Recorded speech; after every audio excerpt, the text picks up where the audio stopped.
विधानसभा निवडणुकीत 150 मतदारसंघात गडबड असल्याचं उत्तम जानकर म्हणाले। गडबड असलेल्या मतदारसंघात अजित पवारांचाही मतदारसंघ असल्याचं जानकर म्हणाले।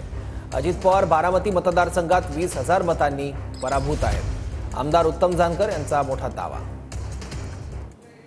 आता जी निवडणूक घेतलेली आहे या सरकारनं त्यामध्ये जवळजवळ 150 मतदारसंघामध्ये यांनी गडबडी केलेल्या आहेत। यांचे मतदारसंघ किती आलेले आहेत पूर्ण सखोल माहिती काढल्यानंतर अजितदादा सुद्धा या मतदारसंघामध्ये 20,000 मतांनी पराभूत आहेत। जवळजवळ अजितदादांनी त्यामध्ये 1,80,000 जी मतं पडलेली आहेत त्यापैकी 1/3 म्हणजे 2:1 असं प्रपोर्शन इथं सुद्धा लावलेलं होतं।